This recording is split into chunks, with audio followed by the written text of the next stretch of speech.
Assalamualaikum warahmatullahi wabarakatuh. Perkenalkan, nama saya Cindy Agnia dengan NIM 2261211165. Baik, saya di sini akan menjelaskan atau menjawab pertanyaan soal-soal UTS dalam mata kuliah Metodologi Studi Islam yang diampu oleh Bapak Ahmad Mahfudli. Baik, jawaban dari soal pertama adalah tanggapan terhadap tuduhan Islam sebagai buatan Nabi Muhammad dan hasil jiplakan dari Yahudi. Tuduhan bahwa Islam merupakan hasil modifikasi dari agama Yahudi tidak berdasar dan dapat disanggah dengan beberapa bukti konkret sebagai berikut. Yang pertama, pencipta langit dan bumi dalam 6 hari. Tuduhan ini tidak cukup kuat karena konsep penciptaan dalam 6 hari tidak hanya ditemukan dalam ajaran Yahudi tetapi juga dalam agama lain.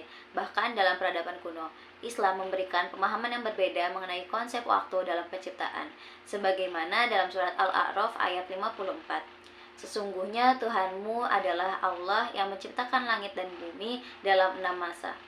Selain itu, kata yaum atau hari dalam Al-Quran tidak selalu berarti 24 jam seperti dalam pemahaman manusia, tetapi bisa bermakna periode tertentu yang hanya Allah mengetahui. Al-Quran Surat Al-Hajj ayat 47. Yang kedua, hari suci dalam sepekan. Perbedaan hari suci antara Islam dan Yahudi menunjukkan bahwa Islam tidak meniru Yahudi.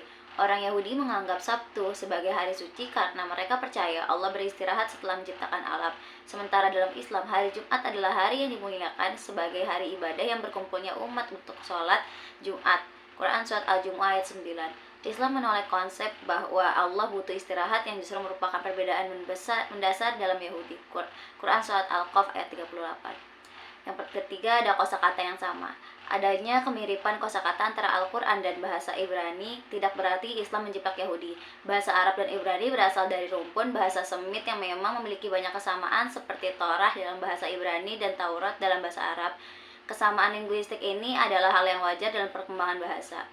Yang keempat, ada Nabi Muhammad pernah berdagang ke Syam. Nabi Muhammad memang pernah berdagang ke Syam, tetapi tidak ada bukti historis bahwa beliau belajar agama Yahudi dari pemuka agama Yahudi.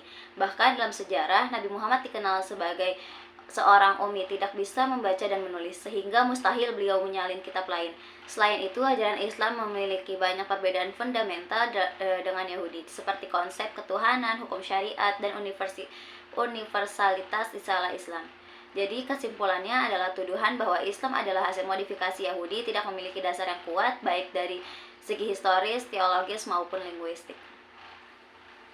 Yang kedua, ada implementasi metode dan metodologi dalam kasus suami yang ingin memenuhi keinginan istri. Untuk memahami masalah ini dalam konteks metodologi studi Islam perlu dibedakan antara metode dan metodologi. Metode adalah cara atau langkah-langkah yang digunakan dalam menyelesaikan suatu masalah. Sedangkan metodologi adalah kajian tentang metode yang digunakan termasuk landasan dan teorisnya.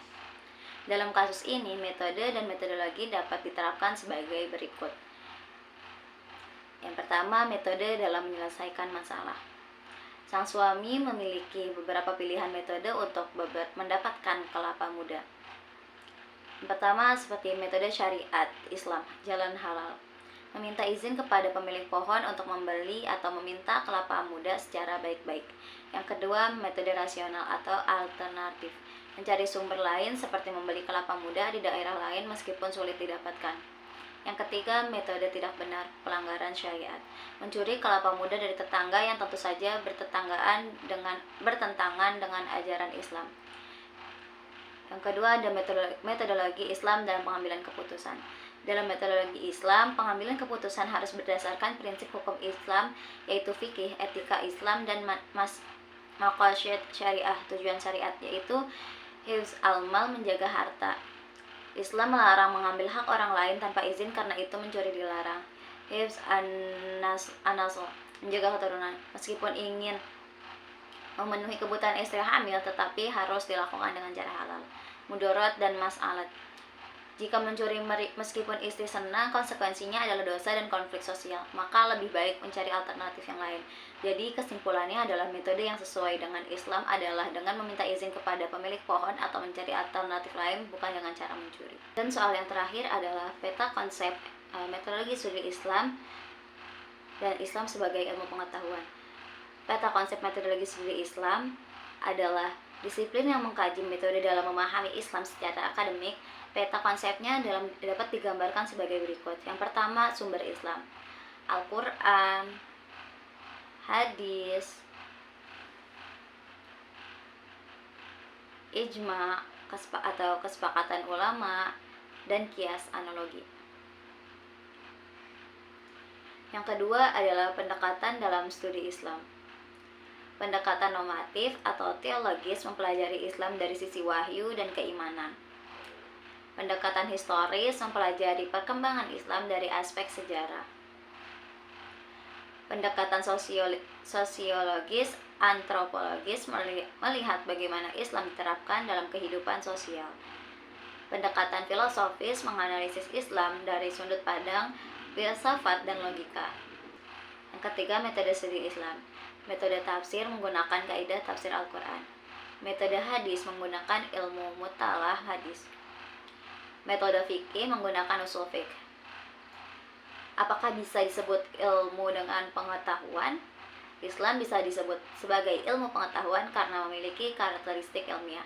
Yang pertama, ada sistematis. Ajaran Islam tersusun dalam hukum dan prinsip yang jelas. Yang kedua, ada objektif. Al-Quran dan hadis dijadikan sebagai sumber utama dengan metode kajian ilmiah. Yang ketiga, teruji. Hukum-hukum Islam telah ditetapkan dalam berbagai peradaban dan terbukti efektif dalam mengatur kehidupan manusia. Yang keempat, ada falsifikasi, dapat dikaji. Islam membuka ruang ijtihad bagi para ulama untuk mengkaji berbagai persoalan baru sesuai perkembangan zaman. Selain itu, Islam sangat mendorong umatnya untuk mencari ilmu, sebagaimana dalam Quran surat Al-Mujadilah ayat 11 yang menyebutkan bahwa Allah akan mengangkat derajat orang yang mencari ilmu.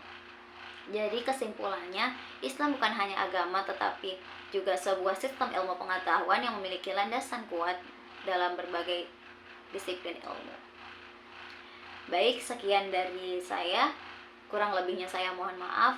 Assalamualaikum warahmatullahi wabarakatuh.